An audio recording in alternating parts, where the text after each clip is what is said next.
Kita akan memasuki agenda yang pertama, yaitu pembukaan dari Direktur Pengembangan Pendidikan. Silakan kepada Pak Yusef untuk memberikan sambutannya. Baik, terima kasih Bu Nina. Apakah sudah bisa melihat paparan saya dan mendengar suara saya? Sudah, Pak. Baiklah, terima kasih. Bismillahirrahmanirrahim. Assalamualaikum warahmatullahi wabarakatuh. Salam sehat bagi kita semua. Terima kasih kepada Ibu dan Bapak yang telah berkenan hadir pada acara workshop kali ini. Dan pada awal pembukaan ini, izinkan saya untuk sekalian memperlihatkan tampilan EduNext pada saat ini. Kami laporkan juga bahwa EduNext telah selesai tahap 1 ya, pengembangannya melalui proses sandboxing di Ditbang WRU RK ITB. Jadi tahap 1 selama 4 bulan ini kita sudah tuntas dan progres sejauh ini akan kami laporkan. Jadi kalau kita lihat setelah Bapak Ibu login ke dalam EduNext menggunakan Ina Login atau SSO, nanti Bapak dan Ibu akan melihat beberapa mata kuliah yang diampu, misalkan ini. Nah, di sini saya ada 2 tampilan mata kuliah studium general. Mudah-mudahan ada Pak Pras atau Pak Epin bisa hadir ya. Nah, saya menjadi asisten Pak Pras di sini. Yang menjadi kuliah Pak Pras adalah ini, karena kelas itu kelas paralel ya, ada sekitar 800-an mahasiswa. Jadi ada 8 kelas. Nah, kalau ini kelasnya Pak Pras. Kemudian kalau yang satu lagi adalah karena Pak Pras dan Pak Epin misalkannya di sini sebagai koordinator kelas paralel. Jadi di sini semua mahasiswa ada. Jadi kalau kita lihat, oh tampilannya beda ya? Beda, Baik. Pak. Sebentar. Berarti saya harus ganti screen dulu ya.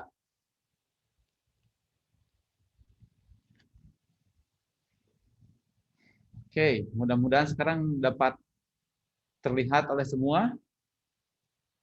Ini tampilan dari home saya di EduNext. Masih belum sampai? Belum, Pak. Belum, Pak. Baik. Mudah-mudahan segera tiba di layar Bapak Ibu sekalian. Kok nggak sampai-sampai ya? Belum, Pak. Belum sampai. Belum, Pak. Coba kalau Teh Mega yang share screen. Sebentar, kita coba rencana B. Kita pakai komputer yang sebelah untuk bisa menampilkan home. Share screen dulu ya.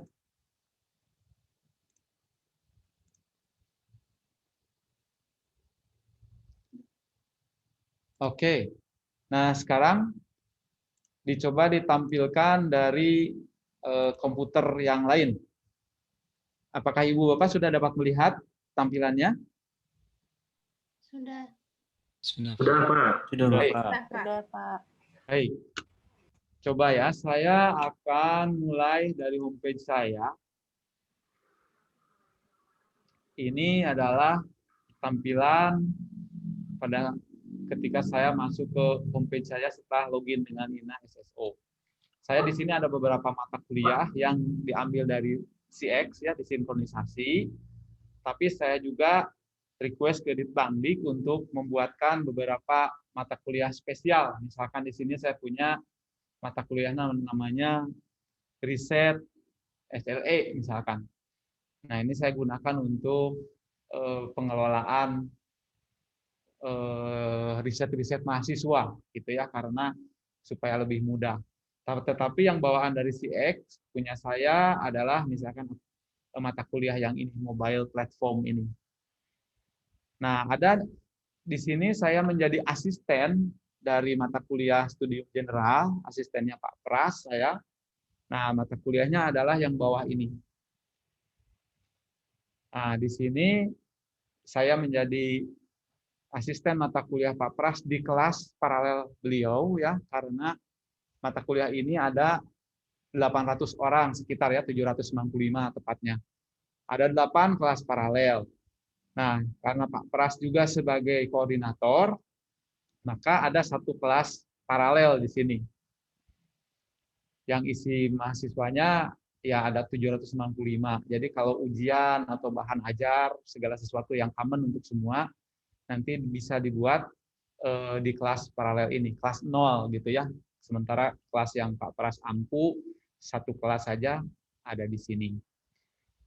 Nah, kalau kita yang tidak punya kelas paralel, misalkan seperti saya, itu adanya di sini. Misalkan saya akan buka ini. Nah, saya akan pakai menu dari course ini.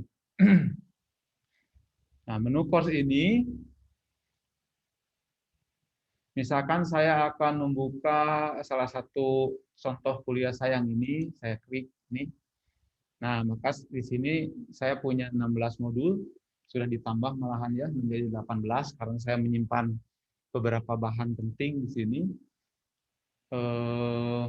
Dan ini pendahuluannya. Tetapi yang mahasiswa bisa lihat baru 2 modul saja, misalkan dia sambil berjalan. Nah, di sini juga tautan untuk perkuliahan, saya menggunakan Zoom misalnya. Ini tinggal nanti mahasiswa login ke sini, tinggal klik saja. Jadi nanti dari tempat ini kita bisa melakukan segala sesuatu termasuk PowerPoint yang nanti akan kita lakukan bersama-sama. Nah, saya kembali lagi ke courses. Misalkan saya mau melihat mata kuliah saya yang satu lagi, misalkan yang ini. Nah, di sini perkuliahannya ada 2 alternatif. Bisa menggunakan Zoom, gitu ya. Tinggal klik saja mahasiswa login ke sini semua. Bahkan nanti sebentar lagi absensi juga sudah dapat dilakukan dari EduNext gitu. Nanti akan sinkronisasi dengan yang di CX ya. Jadi tinggal pencet seperti ini saja kurang lebih dosennya melihat dari aktivitas mahasiswanya. Ini asisten kuliah saya dan ini segala sesuatu ya mengenai silabus, kemudian silabus yang PDF-nya ada di bawah sini.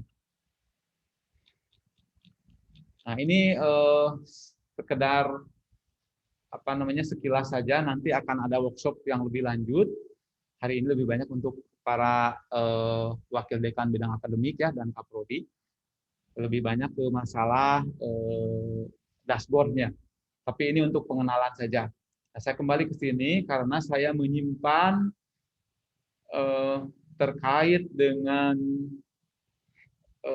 hari ini, saya disimpannya di mata kuliah khusus ya tentang virtual lab.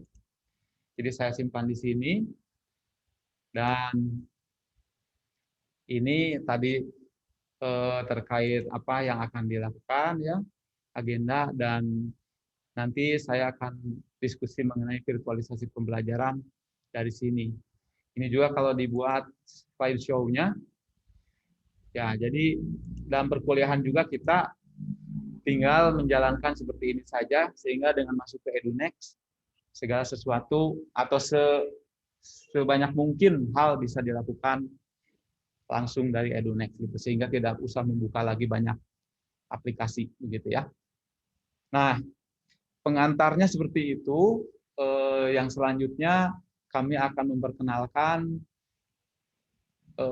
fitur-fitur dashboard sehingga Bapak Ibu para dekan, wakil dekan bidang akademik, kemudian ada tendiknya nanti di tiap fakultas dan sekolah, para kaprodi dapat selalu memantau aktivitas para dosen, aktivitas jumlah bahan ajarnya, kemudian aktivitas keaktifan dosennya sendiri karena semuanya dicatat. Demikian juga para mahasiswanya. Jadi mahasiswa satu persatu pun bisa dilihat sudah membaca apa, klik apa, dan lain-lain. Nah, nanti karena ini baru tahap 1 selesai ya, 4 bulan, mudah-mudahan tahap berikutnya bisa berjalan dengan lancar sehingga nanti yang kita harapkan ada virtualisasi berbagai macam pembelajaran eksperiental ya, praktikum dan lain-lain, itu bisa terintegrasi semuanya. Jadi bukan hanya untuk perkuliahan biasa, tetapi perkuliahan eksperiental juga, tugas akhir, seminar dan lain-lain bisa setidaknya dicatat begitu ya, dan dokumen-dokumennya bisa dikelola di dalam judul mata kuliah tiap semester.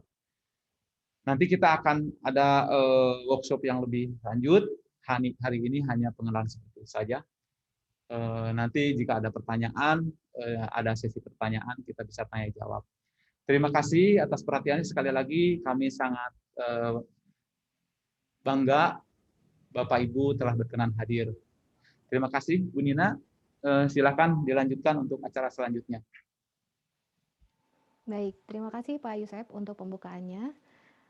Sesi selanjutnya adalah sambutan atau paparan dari Ketua Satuan Penjaminan Mutu ITB, Bapak Purbandono.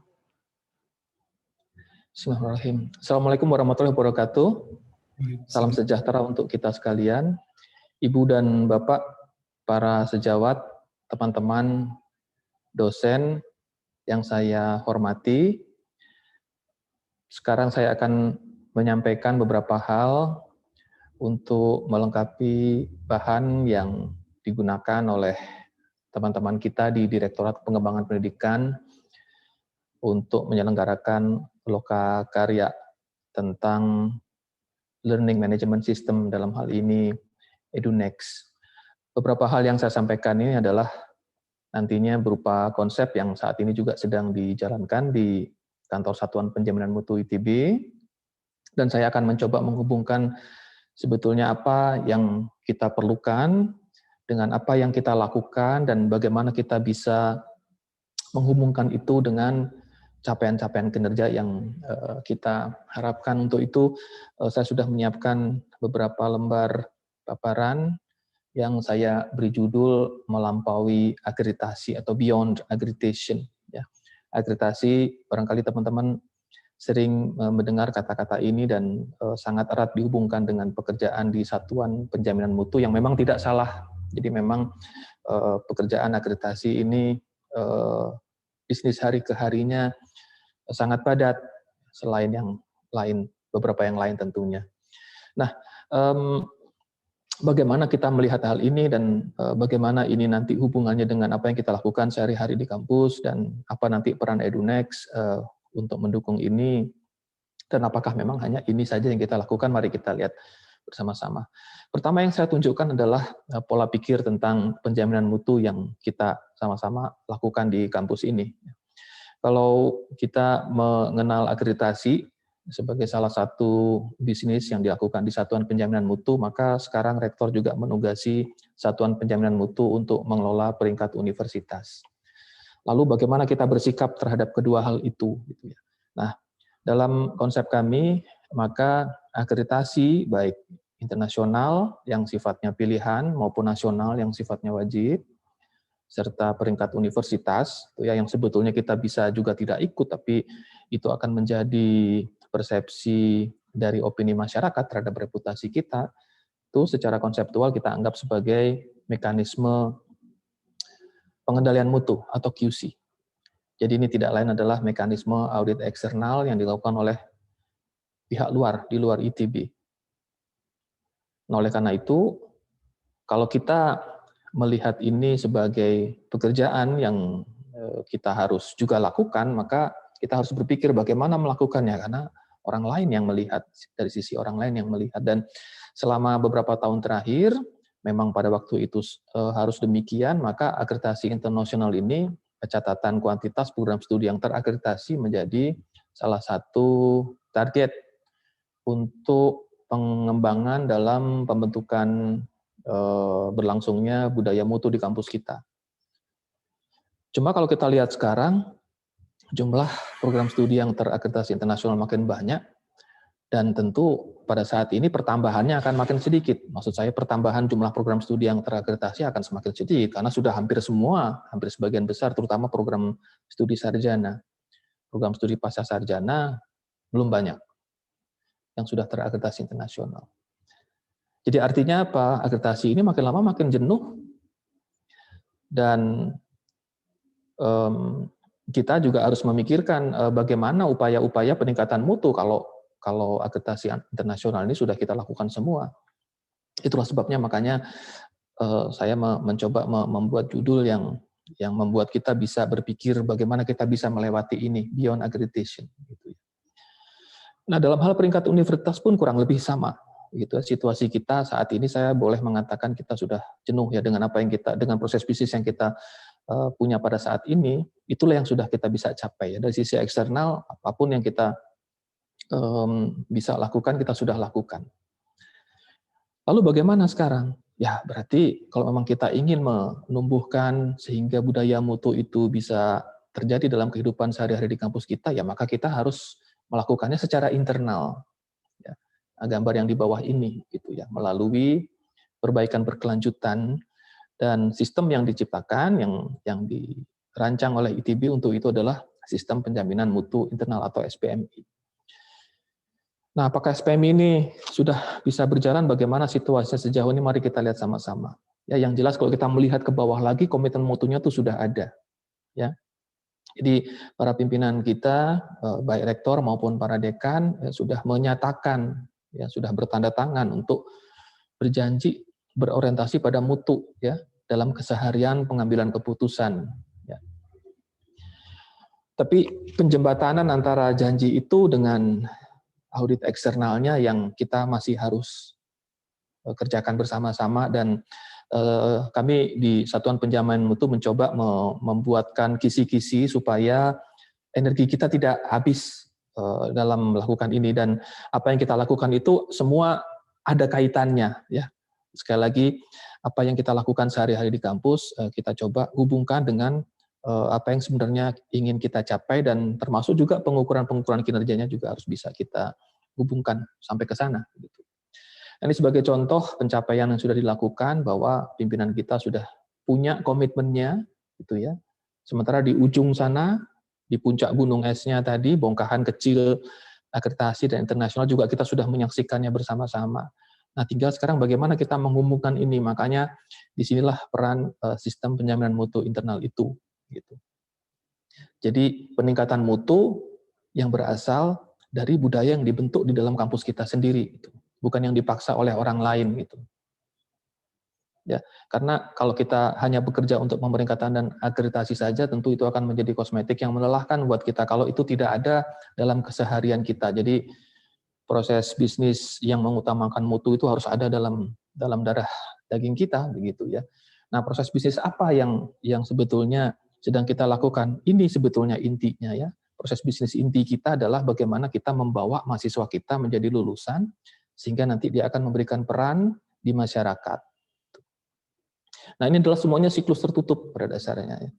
Mahasiswa kita difasilitasi oleh sebuah rancangan di dalam kurikulum. Ya, kurikulum memuat semua dokumentasi apapun yang kita ingin lakukan, termasuk dasar pemikiran dan cara implementasinya, dan membawa mahasiswa kita memenuhi capaian pembelajaran. Capaian pembelajaran ini juga harus merupakan atribut-atribut yang terukur ya. Penetapannya juga khusus ya, mempertimbangkan banyak hal termasuk kehadiran Dewan Penasihat, masukan dari pemangku kepentingan, terutama juga hasil pelacakan itu. Kemudian kita juga membandingkannya dengan permintaan-permintaan dari sejawat-sejawat kita yang bisa diwakili melalui akreditasi internasional atau asosiasi profesi atau apapun itu, termasuk juga negara terlibat di situ, pemenuhannya terhadap standar nasional perguruan tinggi, standar BAN PT, dan tentu kerangka kualifikasi nasional Indonesia. Ini bisnis utama kita. Nah, berangkat dari pemahaman tentang proses bisnis inilah, maka ITB menetapkan standar mutu. Ya, jadi salah satu jembatan untuk membuat terwujudnya pengendalian mutu yang berhasil tadi itu adalah penjaminan mutu yang berada di antara bongkahan komitmen mutu dari para pimpinan dan pengendalian mutu yang ada di ujung bongkahan tadi. Nah, sistem penjaminan mutu itu kemudian dirancang sedemikian rupa sehingga mengakomodasi bisnis utama kita. Ya. ITB punya 18 mata standar akademik. Ini dikembangkan dari dokumen tahun 2015, kemudian sampai dengan draft tahun 2019, dan sebetulnya kami berambisi untuk membuat dokumen ini tahun lalu, tahun 2020, tapi belum berhasil sehingga kami masih harus teruskan. Nah, bagaimana mata standar ini kemudian ditempatkan sehingga dia bisa mengakomodasi proses bisnis utamanya? Nah, maka mudah-mudahan gambar ini bisa memberikan gambaran itu, begitu. Jadi mahasiswa yang masuk, begitu ya, kemudian dia akan melewati proses pembelajaran, penilaian pembelajaran, sampai dengan apa yang kita sebut sebagai capstone selama ini, sehingga dia kemudian memenuhi capaian untuk menjadi lulusan. Nah, inilah proses bisnis utamanya yang kemudian diletakkan dalam pola pikir standar yang kita punya. Dia ditunjang, ya, disokong oleh kurikulum yang bagus, ya, pembiayaan, sarana dan prasarana. Kemudian dia dibuai, ya, dilindungi, dipayungi oleh pengelolaan pembelajaran, penelitian, dan pembentukan suasana akademik. Nah, sementara mahasiswa sendiri, ya, dia disokong dari bawah oleh dosen dan tenaga kependidikan, dan dia dilindungi dari atas melalui mekanisme perwalian, coaching, maupun barangkali juga ada masalah arbitrase. Nah, inilah cara kita menempatkan proses bisnis utama itu ke dalam standar kita.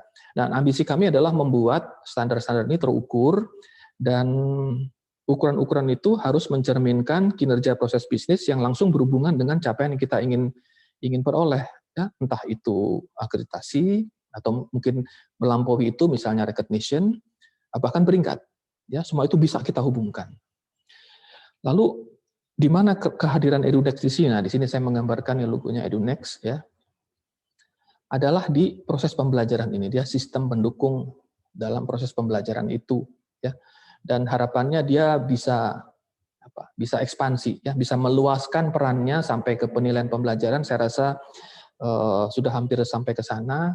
Kemudian dia juga memfasilitasi kegiatan-kegiatan yang capstone dan sampai melakukan pengukuran capaian pembelajaran. Ya, walaupun sebagian dari pengukuran capaian pembelajaran itu lebih ada di academic management system, ya, yang selama ini diakomodasi di CX, gitu ya. Dan beberapa hal juga ada dalam sistem audit internal yang ITB juga sedang membuatkan sistemnya sedemikian rupa sehingga teman-teman para dosen bisa berkonsentrasi karena sistem-sistem pendukungnya sudah tersedia, begitu ya. Jadi pekerjaan-pekerjaan yang sifatnya mekanistik bisa diambil alih oleh robot-robot ini, oleh mesin-mesin ini, begitu. Nah, itu kira-kira pola pikirnya demikian. Nah, di sini saya tampilkan sedikit sebetulnya EduNext ini sejarah yang panjang. Jadi ini sebuah inovasi yang asalnya itu dari dedikasi, begitu ya. Ini rangkuman ini kami buat tahun 2020 waktu itu untuk menyiapkan kehadiran rektor di dalam sebuah forum tentang adaptasi kebiasaan baru khususnya dalam perkuliahan. Jadi ini adalah sebuah cerita yang dimulai sudah cukup lama, begitu ya. Ambisi ITB untuk bisa ke sana itu sudah bisa dimulai tahun 2009, ya. Sampai dengan tahun 2020 barangkali teman-teman cukup merasa biasa menggunakan Moodle, ya, walaupun memang penggunaannya, tingkat penggunaannya masih cukup rendah. Dari 1.500-an dosen kita, hanya lebih sedikit dari setengahnya saja yang menggunakan itu, ya, dalam berbagai tingkat aktivitas. Dan akhirnya dilahirkanlah EduNext ini tahun lalu, ya, bertepatan dengan Hari Pendidikan Nasional, dan selama itu mengalami proses pengembangan, dan sampai akhirnya pada hari ini siap untuk dilokakaryakan, dan mudah-mudahan teman-teman bersemangat untuk mencobanya dan memberi masukan kepada kami, kepada teman-teman di Direktorat Pengembangan Pendidikan, sehingga bisa memfasilitasi pekerjaan kita sehari-hari. Ya, dengan kata lain, EduNext ini betul-betul diciptakan dari darah daging kita, ya, anak kandung kita yang dirancang juga mengakomodasi kebiasaan-kebiasaan kita, ya, budaya kita, begitu. Nah, mudah-mudahan kita bangga menggunakannya, dan kita harus menggunakannya supaya dia berkembang, gitu ya. Ya, pelan-pelan Moodle nanti akan diintegrasikan dengan itu, begitu. Dan ada beberapa harapan yang saya akan sampaikan pada penutup paparan ini, tapi sebelum itu perkenankan saya menyampaikan beberapa kisi-kisi, ya. Jadi akan seperti apa kira-kira kuliah kita, paling tidak untuk tahun ini dan mungkin di tahun mendatang, ya. Yang pertama tentu kami ingin bahwa standar itu bisa dipastikan terpenuhi, ya, terutama capaian mata kuliah, ya.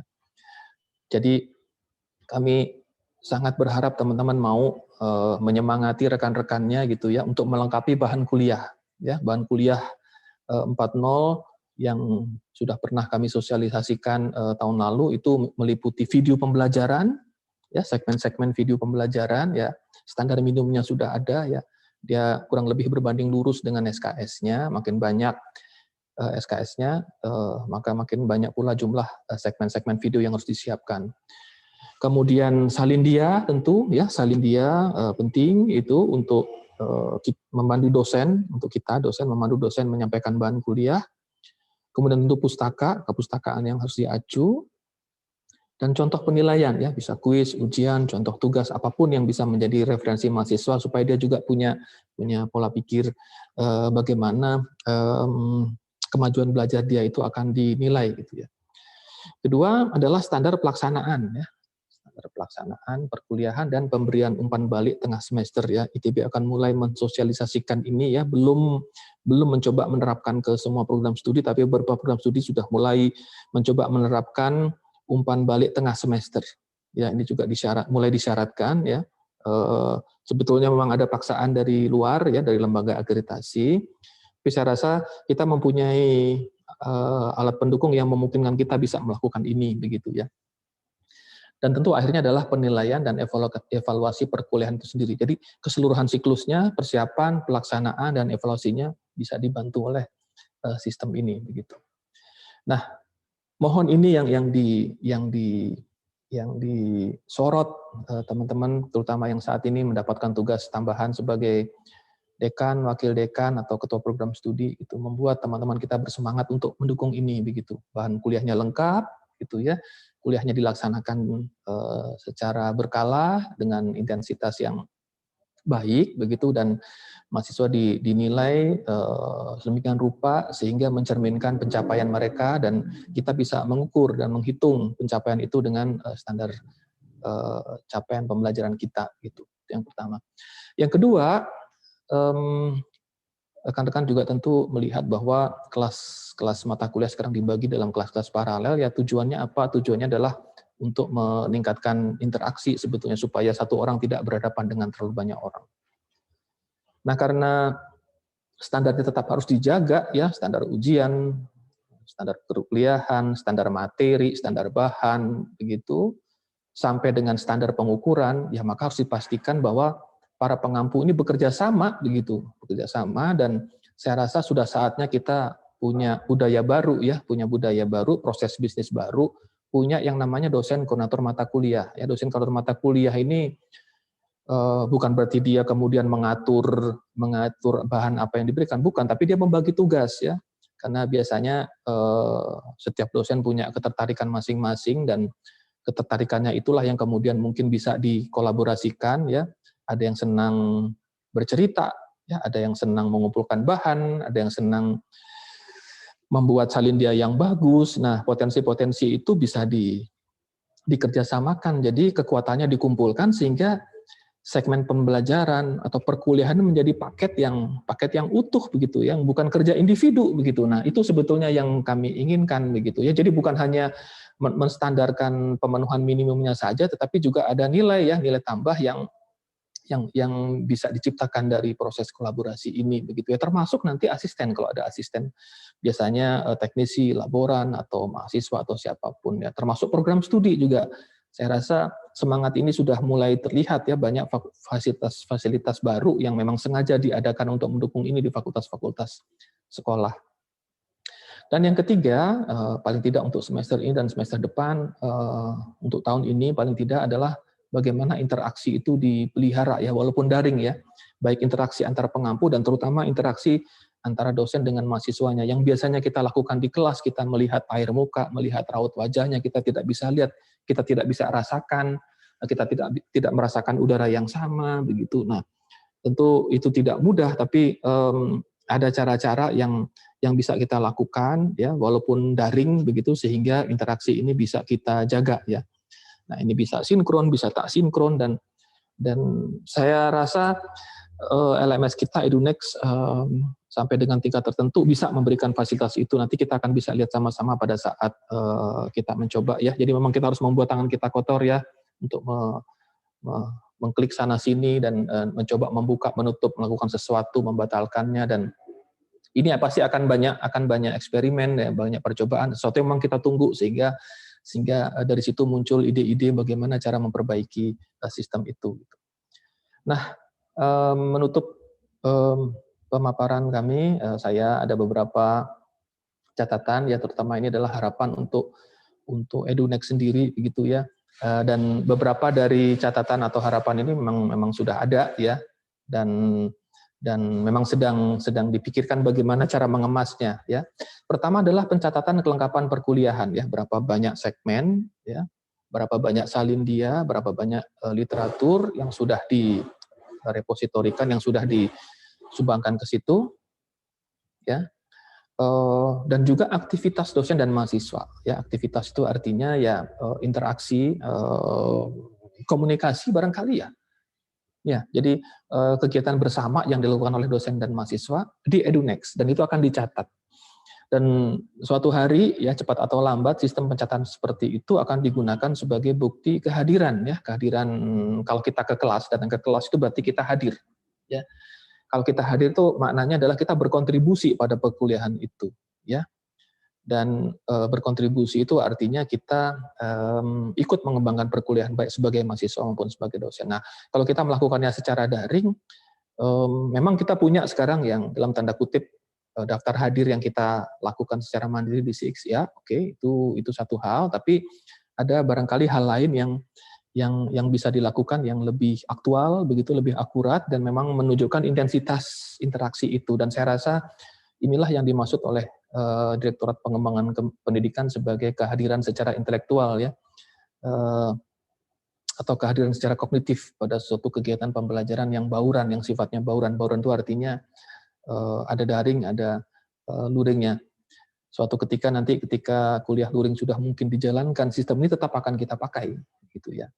Itu yang pertama. Yang kedua, harapan kami adalah dia bisa memberikan fasilitas bagi mata kuliah yang sifatnya capstone, ya.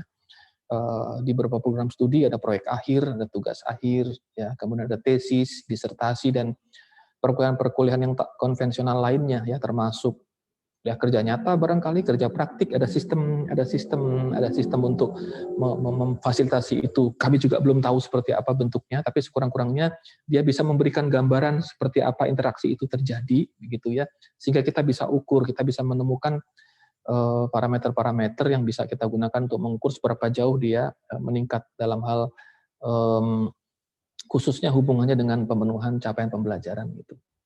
Dan yang ketiga yang kami juga harapkan dari sini adalah dia menjadi bagian dari sistem pendukung pencatatan daur terkecil siklus penjaminan mutu internal yang tadi itu, ya, umpan balik semesteran dan umpan balik semesteran, dan pencatatan pemenuhan capaian pembelajaran semesteran, ya. Karena kita akan menuju ke beberapa program studi juga sudah memulai. Saat ini memang satuan terkecil dari analisis kita dalam penjaminan mutu adalah program studi, ya, tapi saya rasa tidak lama lagi satuan terkecil dari pencatatan pemenuhan mutu pembelajaran itu nanti adalah ke mahasiswa. Jadi betul-betul student based ininya, satuan pencatatan terkecilnya, dan saya rasa EduNext punya potensi untuk menuju ke sana, begitu. Baik, demikian yang saya dapat sampaikan untuk lokakarya ini. Semoga paparan ini bisa memberikan ya, tambahan informasi, tambahan pengetahuan untuk teman-teman, terutama yang sedang mendapatkan tugas tambahan sekali lagi. Dan dengan mengetahui itu, ya kita punya alasan kenapa kita melakukannya demikian, gitu ya. Jadi ada sebuah logika yang sehingga kita mengerti bahwa keseharian yang kita lakukan ini nanti ada alat yang membantu untuk mendukung kita menyukseskan melakukannya, dan apa yang kita lakukan ini akan mendukung capaian-capaian kita yang lebih besar, gitu ya. Terutama untuk menyokong mekanisme audit eksternal itu, ya. Dan semoga terlebih lagi kalau bisa ini bisa memotivasi, ya, menjadi penyemangat untuk kita melakukannya lebih baik dari sebelumnya, ya. Setiap fakultas, setiap sekolah pasti punya kelebihan dan kekurangan dan kekuatannya masing-masing, begitu, dan kita akan coba memulai dari sesuatu yang sifatnya generik dulu, gitu. Nanti kita akan evaluasi sama-sama, dan kami tetap membutuhkan masukan dari teman-teman, dan kami juga akan senang sekali berkunjung untuk berbicara langsung. Beberapa sudah hal bisa kami bicarakan ya terutama masalah-masalah yang dihadapi rekan-rekan sekalian baik di program studi maupun di fakultas dengan berbicara langsung. Memang kesempatannya tidak banyak ya. Anjang sana juga tetap kami akan lakukan, dan secara berkala kami juga akan berkunjung ke fakultas-fakultas sekolah untuk melihat langsung apa yang bisa dilakukan untuk membuat keadaan lebih baik.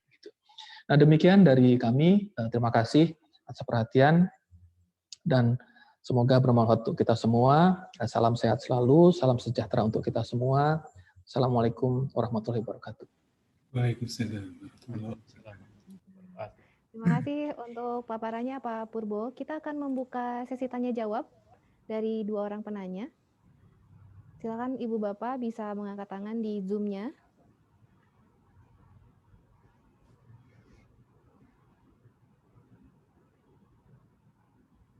Atau bisa langsung menyalakan mikrofonnya ya, jika akan ada yang didiskusikan.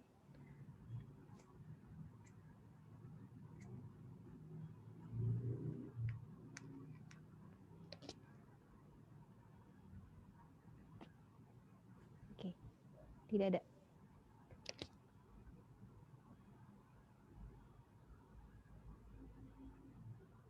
Tidak ada ya? Baik, kalau begitu kita lanjutkan ke sesi berikutnya. Sesi selanjutnya adalah serah terima bahan kuliah mutakhir dari program pemutakhiran bahan kuliah ITB 2020 dan juga program pemutakhiran bahan kuliah Dikti 2020 yang akan dipandu oleh Kepala Seksi Perancangan Konten, Bapak Reza Pahlevi. Pada Pak Reza Pahlevi dipersilakan. Baik, terima kasih Ibu Nina. Saya izin untuk screen share.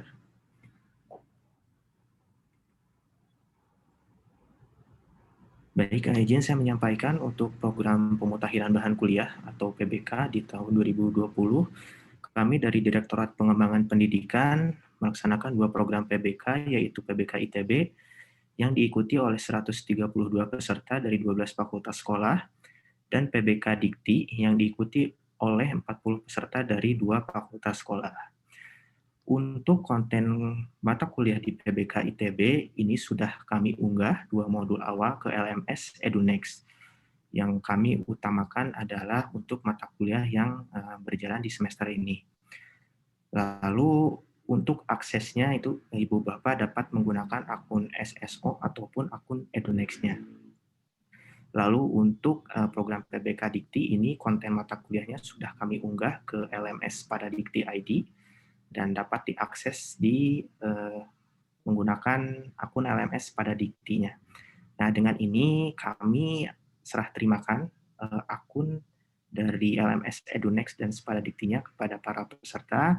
Adapun nanti untuk para peserta jika akan melengkapi bahan mata kuliahnya, konten-kontennya itu dapat langsung mengakses LMS-nya.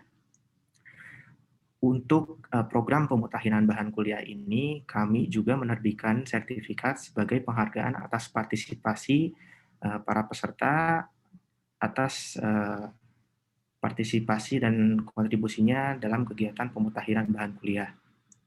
Saya izin untuk menampilkan tampilan di EduNext untuk beberapa mata kuliah yang sudah kami unggah di EduNext dan di Spada Dikti.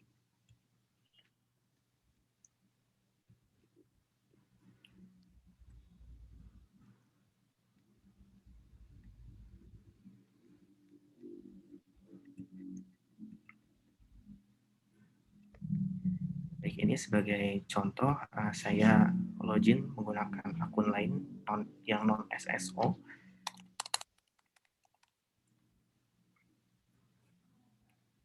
Nah, ini sebagai contoh dari Prof. Rajesri ya dari FTI, ini untuk mata kuliah TI 3006. Ini beberapa sudah kami unggahkan, kontennya sudah kami lengkapi, dan ini untuk introduksinya, ada silabusnya juga, dan kontennya sudah kami unggah juga. Ada salin dunia dan videonya. Baik itu yang untuk LMS EduNext ya. Untuk selanjutnya dari yang Sparadikti, ini saya contohkan untuk yang dari Pak Ari.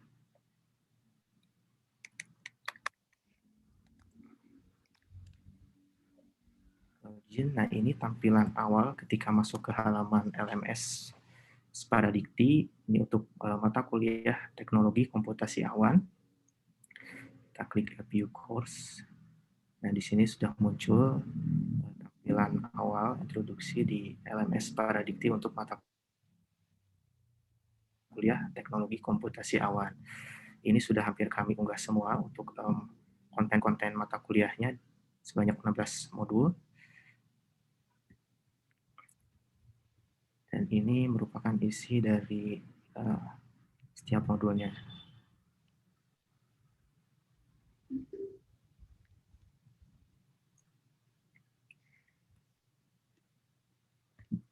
Baik, Ibu Bapak, kami ucapkan terima kasih atas partisipasinya pada program pemutakhiran bahan kuliah. Untuk selanjutnya, Ibu Bapak dapat melengkapi atau bisa sambil mencoba juga LMS EduNext-nya untuk yang program PBK ITB dan LMS Sparadikti untuk yang program PBK Dikti. Demikian yang dapat saya sampaikan. Terima kasih. Saya kembalikan kepada Ibu Nina.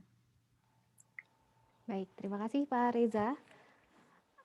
Sebagai pemberitahuan kepada seluruh ibu bapak peserta pemutakhiran bahan kuliah ITB dan juga pemutakhiran bahan kuliah Dikti akan mendapatkan sertifikat dari URAM dan juga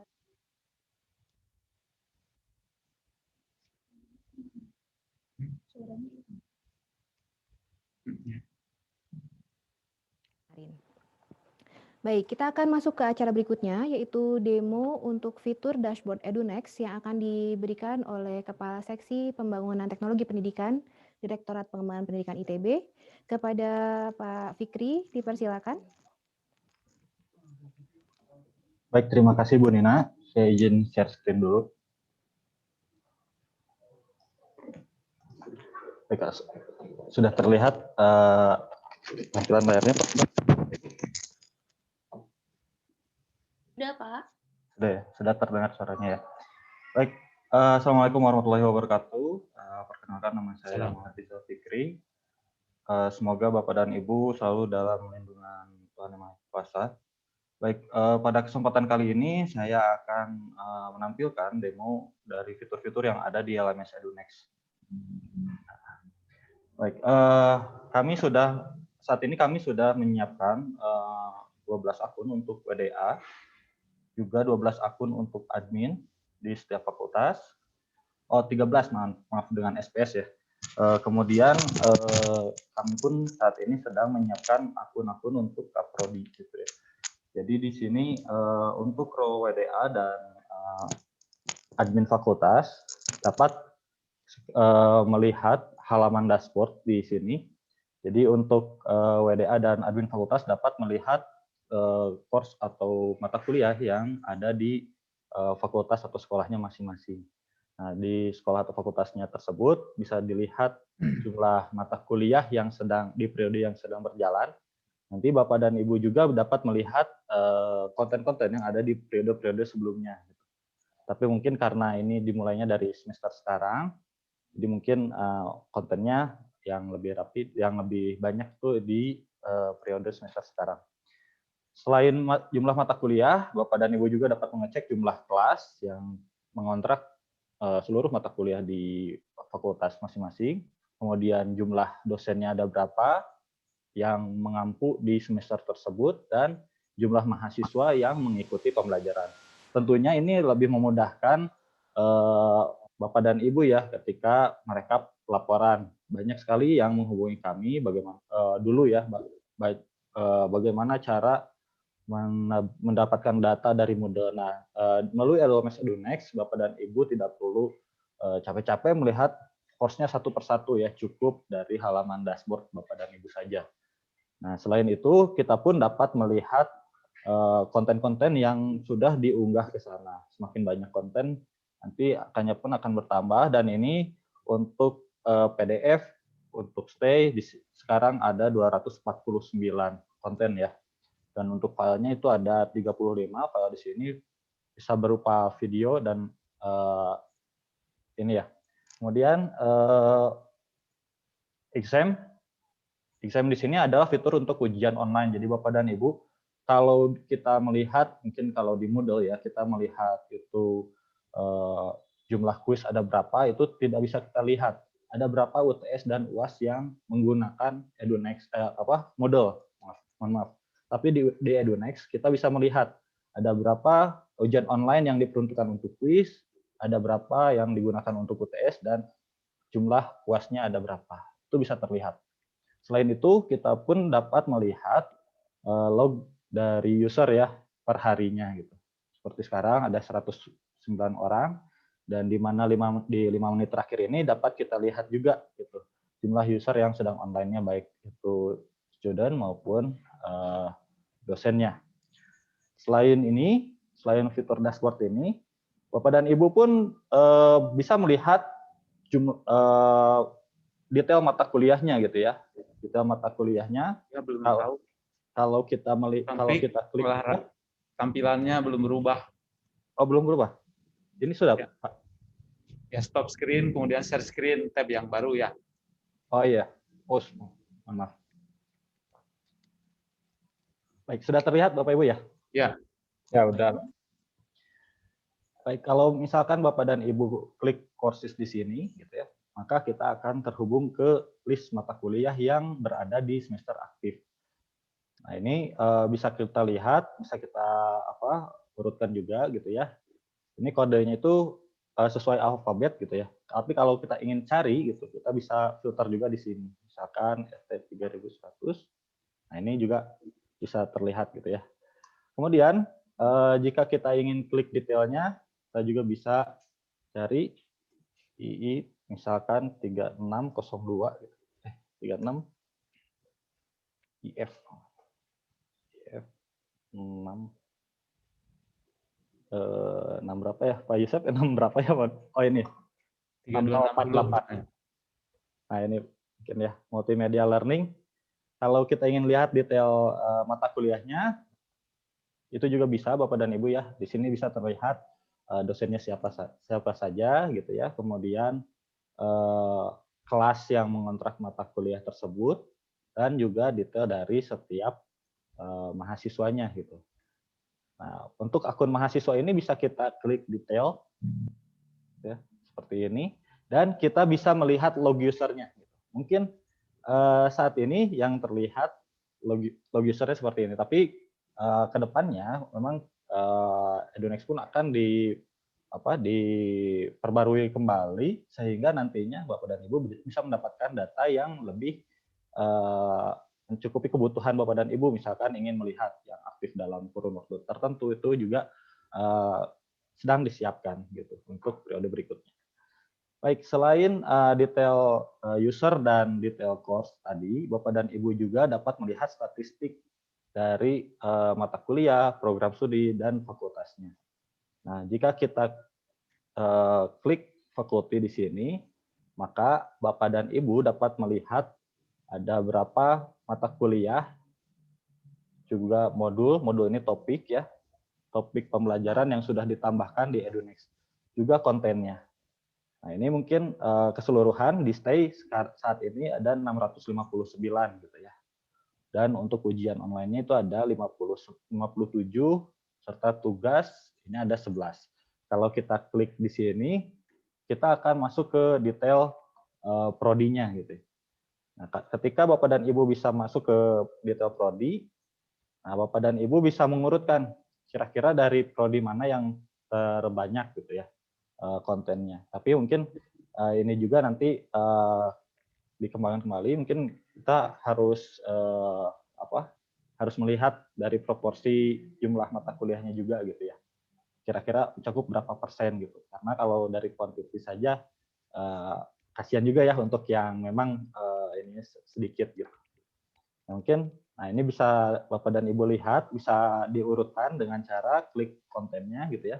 Ini bisa diurut dari yang terbanyak sampai yang terendah. Gitu ya. Termasuk kalau kita lihat misalkan saya ingin melihat dari S1, S2 STI ya.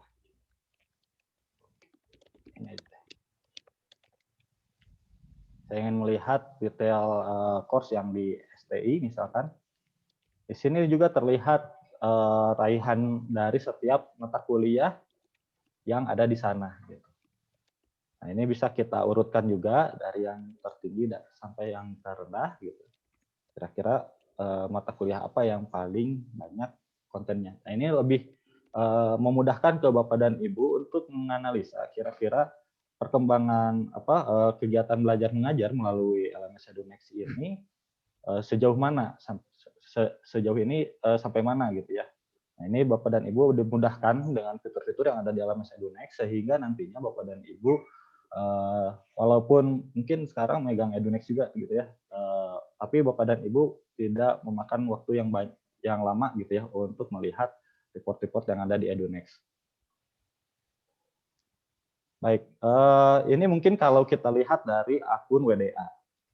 Selain itu, kita juga dapat melihat dari akun Kaprodi. Sudah terlihat di layar Bapak dan Ibu akun dari STI ya.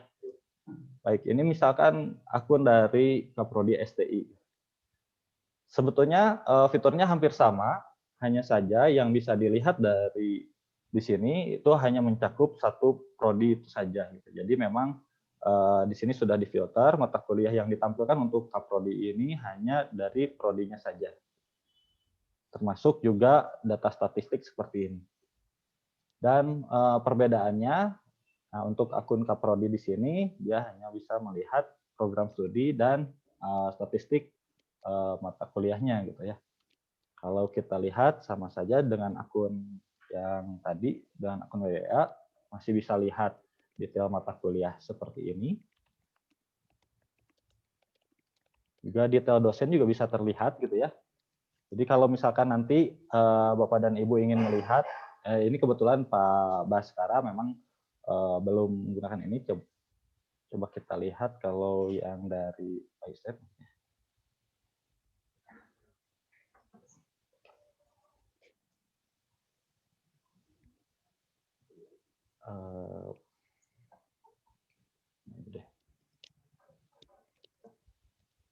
Baik, ini saya coba lihat dari akun mata kuliah komputer network ini. Kalau kita lihat klik detailnya, di sini akan terlihat dosennya siapa, asistennya siapa saja, studennya siapa, dan kalau kita klik gitu ya detail teachernya juga nanti bisa gitu ya, detail teachernya. Nah, sama nanti juga mungkin detail teacher akan muncul seperti ini. Jadi logo usernya itu bisa terlihat. Nah, namun apa bedanya admin fakultas dengan admin di Ditbangdik sendiri? Jadi admin fakultas di sini hanya bisa melihat, atau WDA dan Kaprodi di sini hanya bisa melihat jumlah gitu ya, data statistik untuk pelaporan. Jadi tidak bisa menambahkan user dan mata kuliahnya. Tapi kedepannya mungkin ketika ada permintaan untuk menambah kelas paralel, admin fakultas pun bisa menambah kelas paralel di fakultasnya masing-masing. Dan untuk membuat kelas paralel di sini cukup mudah karena hanya satu kali klik, seluruh kelas yang mengontrak mata kuliah tersebut akan tergabung ke dalam satu mata kuliah daring yang sama, gitu ya, seperti ini. Nah, nanti misal kalau sudah kelas paralel, dia akan muncul di sini list studennya itu dari berbagai macam kelas gitu, dan itu pun Bapak dan Ibu cukup satu klik saja, jadi semuanya sudah terkumpul di sana. Tentunya fitur ini sangat memudahkan kita untuk melakukan manajemen mata kuliah di prodi dan fakultasnya masing-masing. Baik, mungkin itu yang bisa saya sampaikan. Terima kasih. Barangkali ada pertanyaan, dipersilahkan Bapak dan Ibu.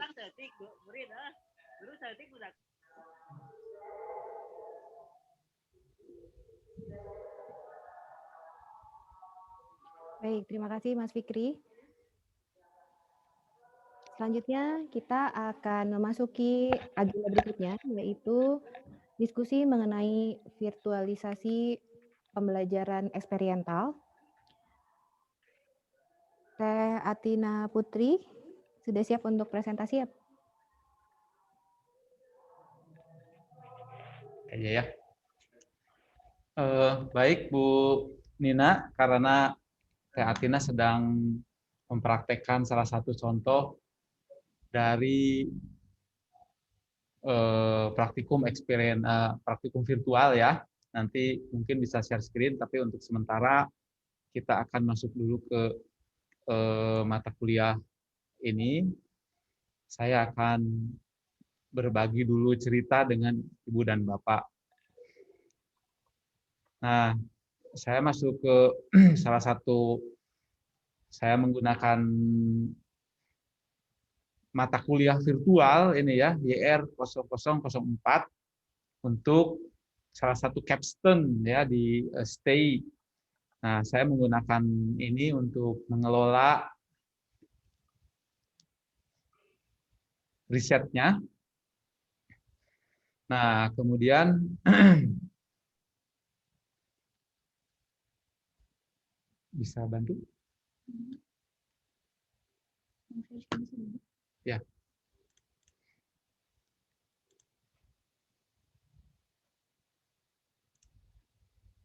Nah, sekarang sudah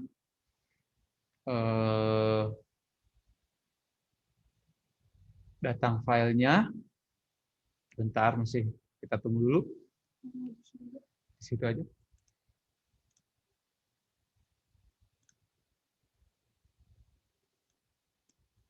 Yang satunya lagi, bukan yang ini agenda. Yang bawahnya. Ada 2 filenya.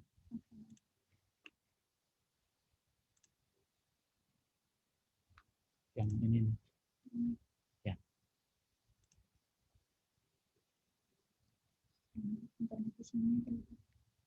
Ya, mohon waktunya.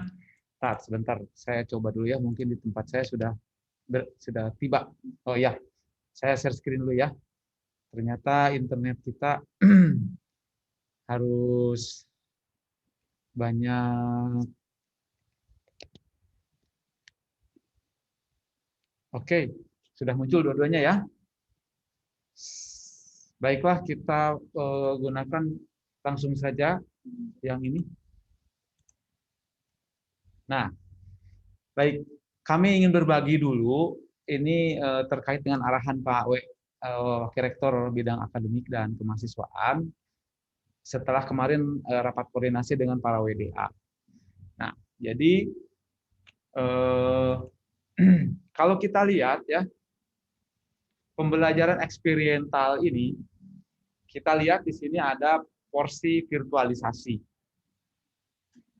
Ada jenis labnya, ada apa nih penjelasannya. Jadi pembelajaran eksperiental ini bisa berupa praktikum atau kuliah lapangan atau studio misalnya ya, dan jenis-jenis yang lain yang memerlukan aktivitas fisik, motorik, kinestetik. Jadi pembelajaran eksperiental ini yang kemarin disinggung ya oleh Pak Menkes bahwa banyak hal yang tidak bisa dilakukan secara teoritis dan secara virtual, tetapi kita dengan keadaan lihat perkembangan di dunia ini, ternyata porsi dari virtualisasi semakin banyak untuk membuat praktikum, membuat kuliah kerja, terutama akses ke lab yang sangat mahal, sangat bahaya gitu. Kemudian terbatas waktunya dan tempatnya, apalagi dengan masa pandemi seperti ini yang akan berkepanjangan, maka nanti ke lab yang basah atau lab sungguhan ini bisa dipercepat untuk pekerjaan yang inti-intinya saja. Sementara pekerjaan yang lainnya bisa divirtualkan untuk menambah dari sisi yang non-motoriknya, yang non-kinestetiknya. Nah, kalau kita lihat di sini, jenis lab yang tradisional hands-on ini, lab basah ini, lab sungguhan ya, ini selalu harus dilakukan di ruangan, di lapangan, secara motorik kinestetik. Nah, jadi porsi virtualisasinya selama ini adalah 0%.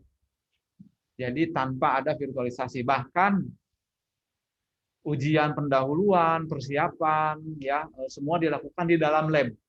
Jadi waktunya bisa 3 jam, bisa 2 jam gitu ya. Jadi tidak efisien. Nah, sekarang porsi-porsi yang seperti itu bisa dipindahkan ke virtual. Sehingga bisa menjadi porsi virtualisasinya 1% sampai 99% ini. Bahkan kalau kita lihat ada yang namanya remote lab, di mana lab itu bisa dikendalikan, bisa dibuat praktikumnya melalui internet. Nah, itu sebetulnya ini sangat canggih ya. Dilakukan secara daring, pelajar dapat mengoperasikan dan mengontrol material dan alat melalui internet. Jadi porsi virtualisasinya ini bervariasi dan ini mode Bauran. Kemudian ada yang bisa 100% virtual lab. Praktikum dilakukan secara virtual dan dapat diakses dimanapun dan kapanpun ketika waktunya diberikan. Kalau di kami, di Sekolah Teknik Elektro dan Informatika, ada beberapa praktikum yang bisa 100%. Misalkan pemrograman, begitu ya, karena memang kalaupun di lab juga di depan komputer. Nah, kalau sekarang bisa di dalam GitHub, bisa di internet, jadi 100% bisa. Tetapi tentu saja banyak dari praktikum-praktikum ini atau kerja praktek atau studio atau apapun namanya yang kinestetik tadi ya, yang motorik, itu pasti banyaknya yang di sini. Dan itu menurut saya sebuah keniscayaan juga bahwa sekarang yang 0% ini bisa dibuat menjadi sekian persen di antaranya ini. Setidaknya persiapan, ya, tes pendahuluan, SOP, dan lain-lain itu bisa dilakukan secara daring dulu. Oke, kemudian, nah ini contoh kalau hands-on ya langsung di lapangan. Dan ujung-ujungnya memang semua harus dapat melakukan ini. Seperti sebagaimana pembelajaran calon pilot gitu ya. Melakukan berjam-jam di simulator. Nah, tetapi pada akhirnya mereka harus piawai dalam kokpit sungguhan, dalam pesawat sungguhan. Dan ini salah satu contoh remote lab. Ini yang dilakukan oleh MIT, kemudian UNSW, University of Queensland. Suaranya mungkin di enable dulu.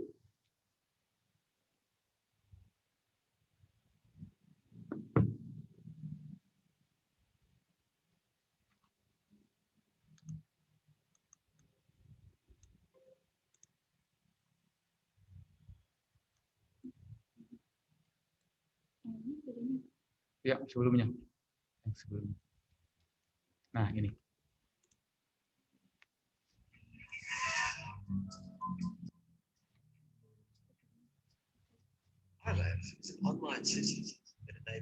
Suaranya bisa terdengar ya? Bisa ya? Bisa, Pak. Oke. Ya. In this case study, Dr. Mark Schultz from the University of Queensland demonstrates iPad.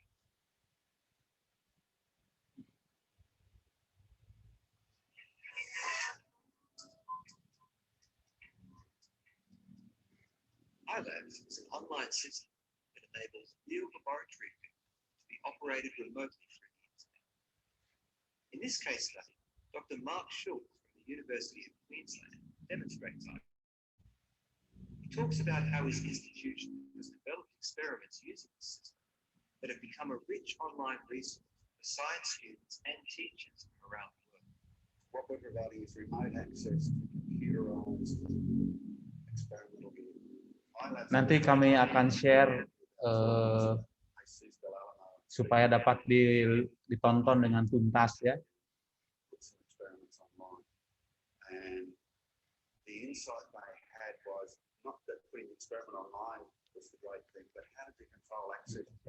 How did you scale this up? Just for a class of 5, 20, or 100 students. But what happens if I wanted it for a class of 2,000 students who were geographically distributed all over the planet? We had problems with student Ya, ini agak lama videonya, nanti kami akan share segera. Kita akan lanjut ke video berikutnya saja dulu, bahwa ini salah satu aktivitas remote lab yang sebelum pandemi sudah dijalankan gitu ya. Jadi ketika remote lab sudah berjalan seperti ini, ada pandemi ya mereka sudah bersiap-siap. Oke, kita yang berikutnya.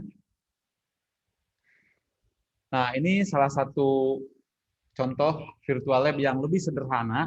Ini untuk teknik digital ya, kalau di teknik elektro ini. Jadi tampilannya terintegrasi dengan LMS. Tampilannya mirip-mirip sekali dengan kenyataannya ya, misalkan ini pakai breadboard, ini rangkaian logiknya, dan ini adalah peta-peta logikanya ya, operasinya. Kemudian ini tampilan yang mirip dengan PCB-nya, dan ini koneksinya. Jadi kita lihat bahwa ini terintegrasi dengan LMS. Nah, EduNext juga kita sudah bersiap-siap untuk menyongsong integrasi ini dengan inovasi-inovasi yang Ibu Bapak mungkin sudah ada ya. Jadi di ujung ini kita ada kuesioner sebetulnya.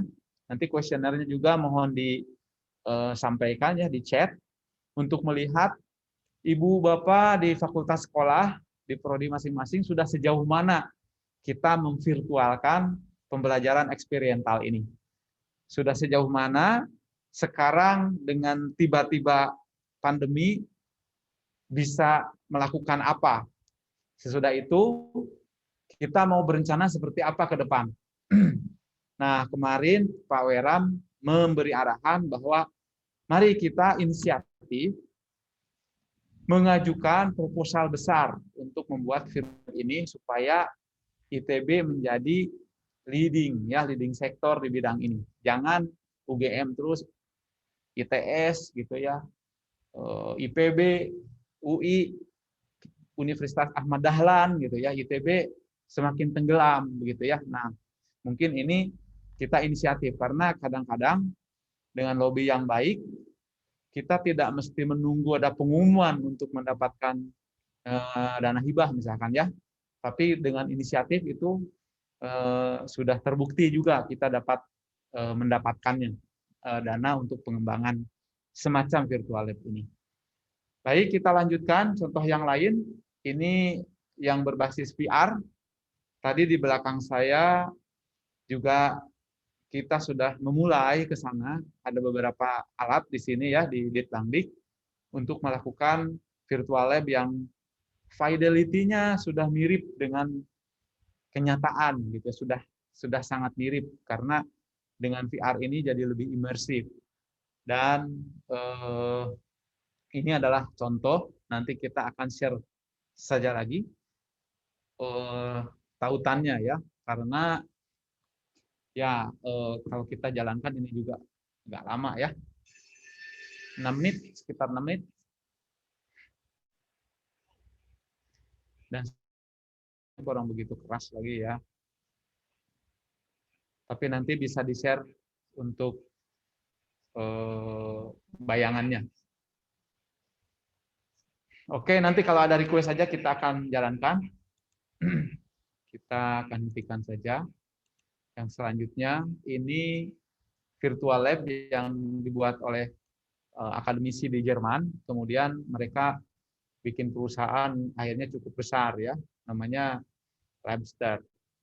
Nah, ini contohnya. Jadi menggunakan praktikum berbagai macam biologi, kimia, begitu kimia organik. Mereka menggunakan secara virtual dulu.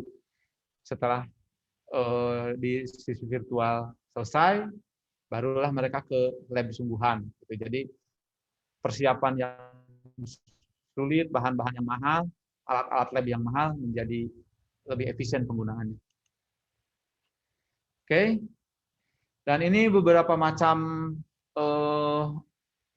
dari di India ya sangat aktif ya, dari sisi konsorsium perguruan tinggi, kemudian kementerian IT-nya ya.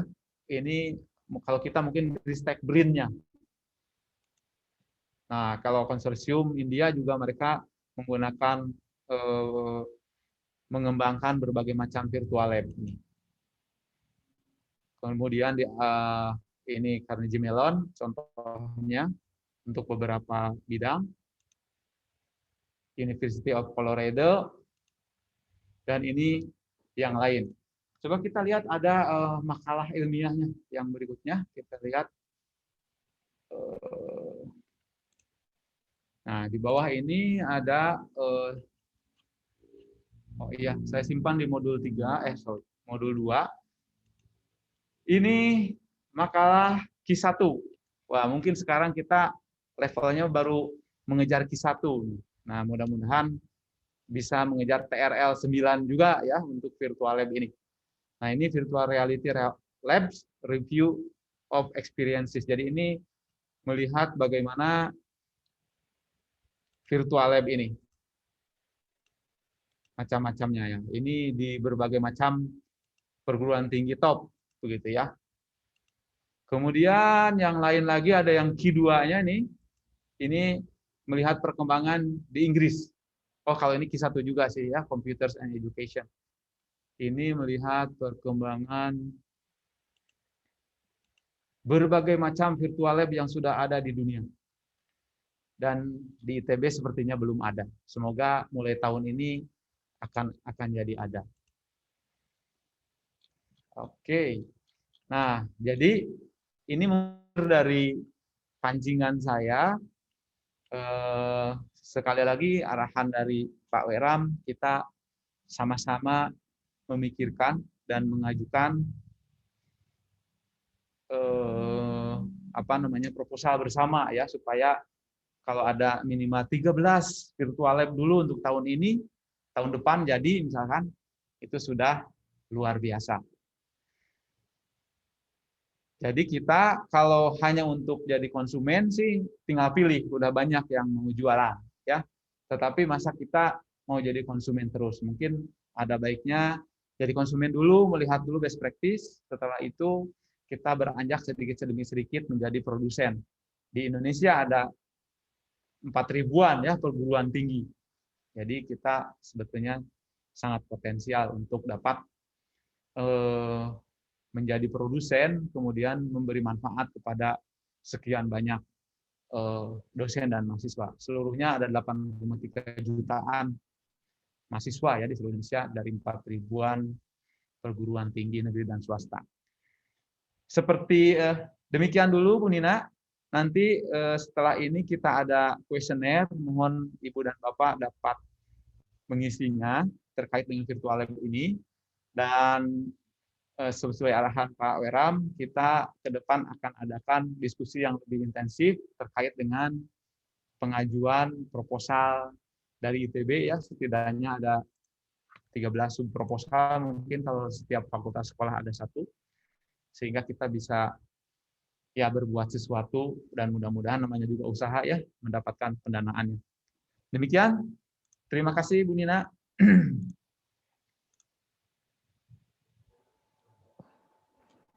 Baik, terima kasih Pak Yusef.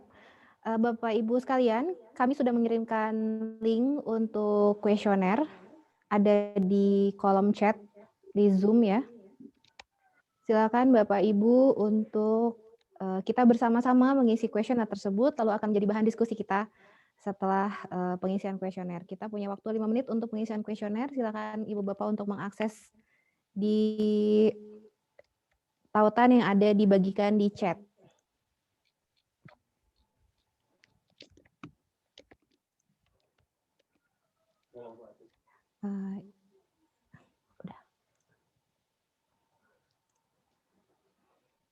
Mungkin sambil mengisi, Bu Nina ada yang bertanya, Pak Yayat Hidayat.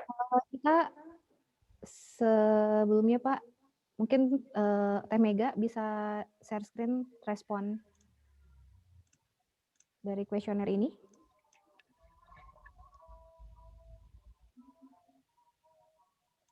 Belum ada yang ngisi.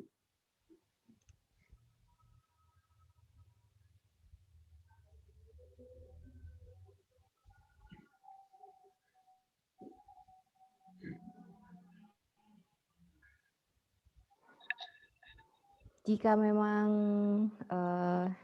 masih belum ada respon, mungkin kita bisa masuk ke sesi diskusi ya. Pak Yayat Hidayat sudah mengangkat tangan. Silakan Pak Yayat untuk menyampaikan. Silakan nyalakan mikrofonnya. Baik, terima kasih Bu Dina dan Pak Yosef. Selamat sore, salam sehat ya untuk Terima Pak kasih Yosef dan Pak. kawan-kawan. Pertanyaan mungkin berulang ya, pernah ditanyakan maksudnya. Di Edunex ini ada nggak fasilitas untuk ruang diskusi dengan bimbingan mahasiswa nih Pak Yosef? Karena di MSN terasa membantu sekali, kadang kita lupa diskusinya sampai mana gitu ya, itu bisa di-record gitu. Nah di Edunex ini seperti apa kelihatannya tadi dari pemaparan itu sepertinya tidak ada gitu ya, karena ini hal khusus untuk course untuk mata kuliah. Nah itu pertama itu satu Pak. Yang kedua untuk mendukung membuat virtual lab ya, virtual lab. Jadi gambaran saya singkatnya itu kan membuat bisa membuat video interaktif gitu. Apakah ada program nggak untuk pelatihan membuat video interaktif ya? Karena kan di situ ada simulasi-simulasi. Kami nggak bisa membuat ya video interaktif ini untuk untuk praktikum untuk virtual lab itu Pak. Apakah ada program di Dirdik untuk pelatihan mengenai pembuatan video interaktifnya gitu ya? Makasih Pak Yosef dan kawan-kawan, itu dua saja. Baik. Bu Nina izin langsung menjawab saja ya.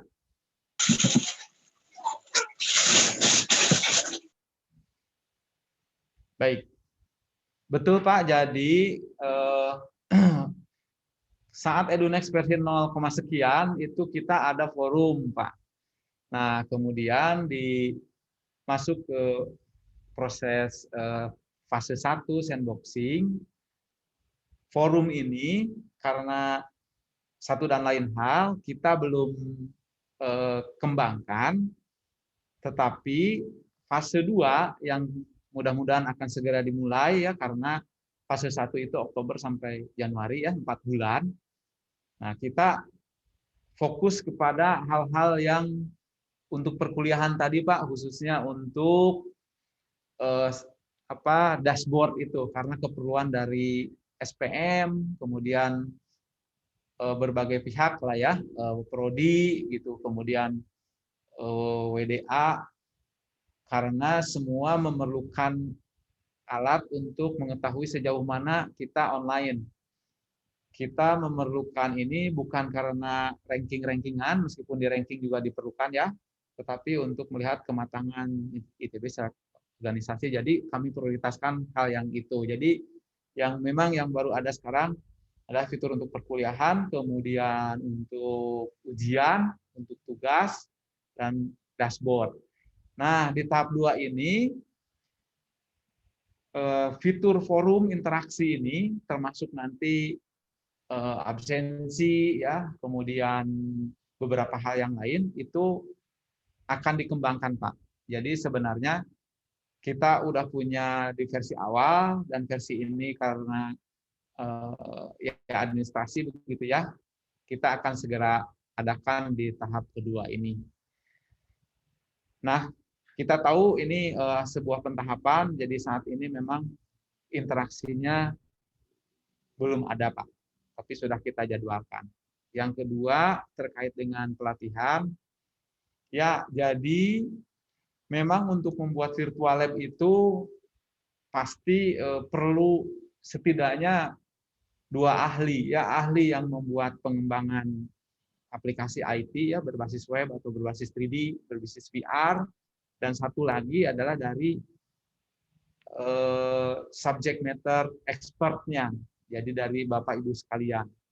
Nah, jadi kita mari sama-sama mengajukan pembiayaannya Pak untuk kita dapat mengembangkan virtual lab yang kita harapkan. Kalau di Bambik sementara ini, yang dapat kami lakukan paling-paling adalah menggunakan kamera 360 Pak, gitu. Seperti yang dilakukan salah satu dosen hebat ya di Fakultas FTMD ya.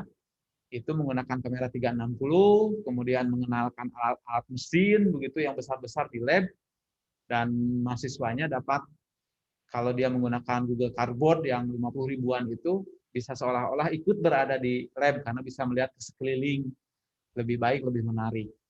Nah, kalau itu kami bisa lakukan, Pak, gitu ya. Yang namanya lab virtual, ya yang paling murah bentuknya adalah yang seperti itu. Kalau yang lain-lain seperti tadi dibuat oleh negara-negara maju, itu kita ajukan bersama-sama pendanaannya ke kementerian. Demikian Pak Yayat, mudah-mudahan nanti segera kami laksanakan mengenai interaktifnya itu ya, chattingnya, forumnya begitu, sehingga benar-benar Edunex ini dapat memenuhi sebagian besar kebutuhan Ibu dan Bapak. Iya, terima kasih Pak Yusef. Terima kasih Pak. Mohon maaf belum ada sekarang, tapi kita akan, saya juga sangat perlu itu ya. Iya. Pasti akan ada Pak. Gitu. Ya. Itu kalau mengenai kamera 360 di Dirdik Pak. Ya di Ditbangdik Pak. Oh. Ya kita punya. Jadi nanti Bapak silahkan menghubungi kami, menghubungi saya langsung juga boleh. Kita nanti adakan pelatihan kilat, itu tidak susah Pak kalau kalau itu ya. Kameranya juga tidak terlalu mahal, 3 jutaan sudah bagus Pak. Oh gitu ya. Ya. Terima kasih Pak Yusef, terima kasih. Terima kasih Pak. Iya, sama-sama. Baik, terima kasih Pak Yayat dan Pak Yusef. Barangkali Ibu dan Bapak ada yang mau berdiskusi kembali? Silakan nyalakan mikrofonnya langsung. Ini sudah ada 4 orang ya yang mengisi kuesionernya. Kami berharap seluruh perwakilan dari fakultas sekolah bisa mengisi kuesioner ini. Ini juga mungkin akan disebarluaskan ke para pimpinan fakultas sekolah supaya bisa diisi oleh seluruhnya. Namanya bawahnya aja. Gitu. Kalau fakultas sekolah nggak perlu. Ya, bawahnya. Nah itu.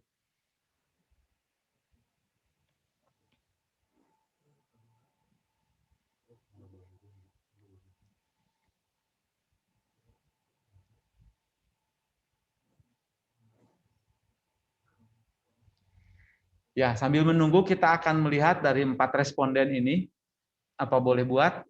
Kita baru ada 4 responden, Bu Nina. Coba kita lihat. Kita bahas. Untuk pertanyaan, nah ini ya. Pada sekolah fakultas Anda, berapa jumlah total mata kuliah pembelajaran eksperimental jenjang S1, S2, S3? Jadi pada prodi itu ada 17 mata kuliah. Wah, ada yang banyak ya, ada yang tidak ada. Jadi nanti tergantung fakultas sekolahnya. Kemudian berapa banyak modul SKS atau sesi pelaksanaan kegiatan pembelajaran eksperimental di setiap semester? Rata-rata 9 SKS. Ada yang banyak gitu. Tapi ini ada yang tidak ada ya, ada yang tidak ada praktikumnya. Nanti kita lihat apa yang nggak ada praktikumnya atau kerja lapangan. Kemudian menurut Anda berapa tingkat keberhasilan kegiatan pembelajaran eksperimental pada saat pandemi? Jumlahnya?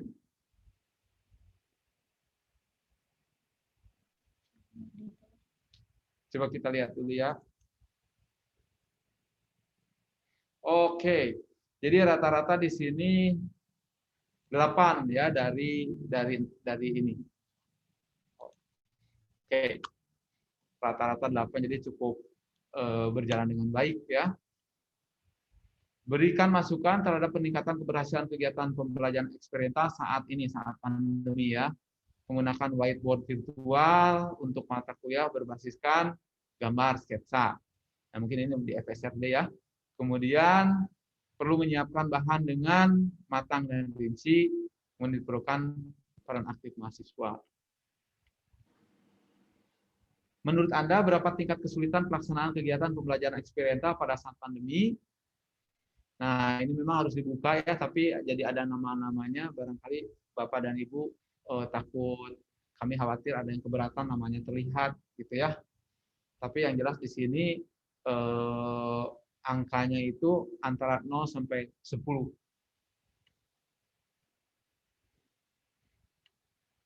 untuk masukan, usulan, solusi pelaksanaan kegiatan pembelajaran eksperimental saat pandemi ini dan di masa mendatang. Ini beberapa misalkan mahasiswa yang mendapatkan praktikum daring harus memperoleh akses untuk praktikum pengayaan pada saat pandemi berakhir. Nah, ini masukannya ya. Terima kasih. Untuk menjaga presence, kehadiran institusi kepada mahasiswa di lokasi yang jauh, tetap perlu untuk diupayakan benda fisik, kit, instrumen pembelajarannya. Nah, nanti kita catat ya untuk memberikan masukan ini. Kemudian, mahasiswa perlu ke lab secara bergantian meskipun sebentar. Nah, ini jadi kita lihat bahwa memang salah satu perlunya virtualisasi ini adalah agar akses di lab menjadi lebih efisien. Ya.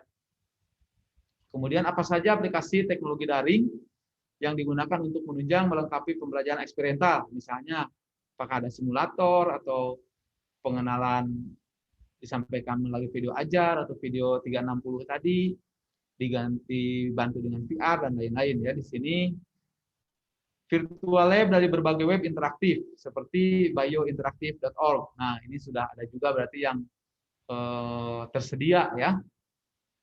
Beberapa disampaikan melalui video aja dengan merekam kegiatan di lab atau media. Oke. Jadi ini seperti yang dilakukan oleh dosen hebat Pak Isnain itu ya, melakukan rekaman video 360. Kemudian ada visualizer, kemudian ada simulator, ada video. Jadi sudah mulai dilakukan. Jadi sebetulnya kita juga sudah banyak melakukan aktivitas pembelajaran virtual ini ya untuk eksperimental. Apa rencana harapan Anda terkait kegiatan pembelajaran eksperimental di masa depan? Hybrid experiential learning, hybrid virtual lab, hands-on langsung di lab untuk mahasiswa ilmu hayati. Kemudian penggunaan media daring tetap dilakukan. Kemudian ada yang melakukan dengan hybrid ya. Ya, memang kita sekali lagi ditekankan bahwa pembelajaran eksperimental ini tidak bisa dihilangkan ya, karena motorik, sensorik ya, kinestetik itu ya itu keniscayaan. Tetapi virtualisasi ini hanya untuk membantu melengkapi terutama saat akses ke lab terbatas. Apa saja pembelajaran eksperimental yang diprioritaskan untuk dilengkapi dengan aplikasi daring? Nah, ini ada dari bioinformatika, genetika, biologi sel. Oke, ini banyak ya. Kemudian perkuliahan praktek studio dan modeling, kemudian teknik pemboran. Wah, nah inilah nanti kita masukan-masukan ini yang kita akan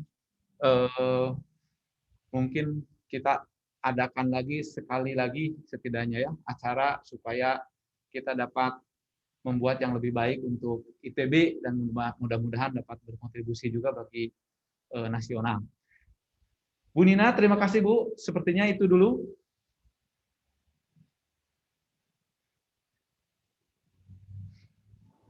Baik, terima kasih Pak Yusef. Kami akan terus menerima respon dari kuesioner ini. Jadi silakan Bapak Ibu untuk diisi terus sesuai dengan waktu yang tersedia ya.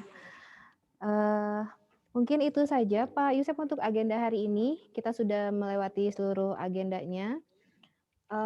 Silahkan barangkali dari Pak Yusef ada closing statement untuk kegiatan hari ini.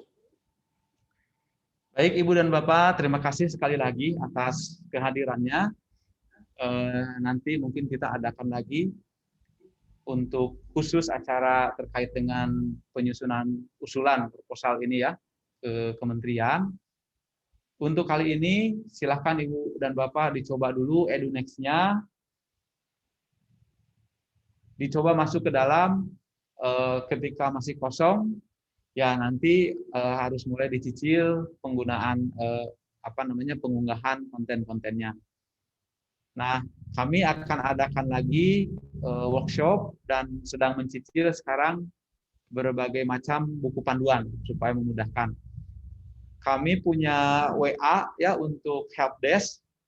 Jadi kalau mengunjungi ditbangdik.itb.acid atau di search saja ditbangdik ITB, nanti halaman utama ada nomor WA.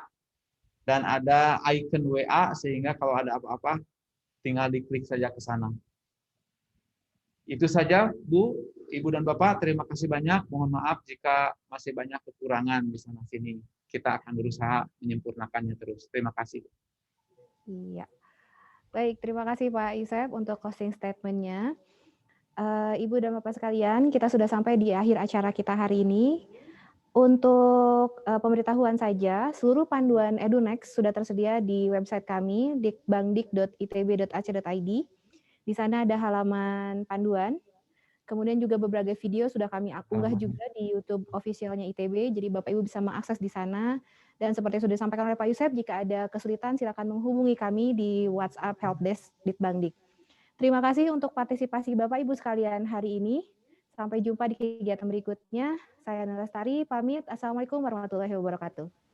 Waalaikumsalam warahmatullahi wabarakatuh. Terima kasih, Bu.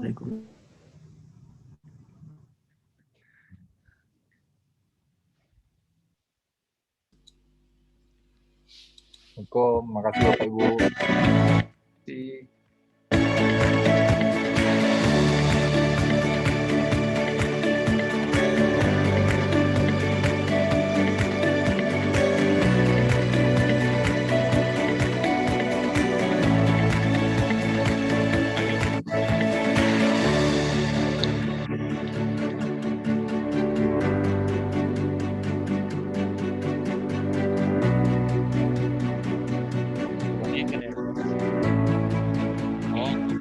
Oh itu,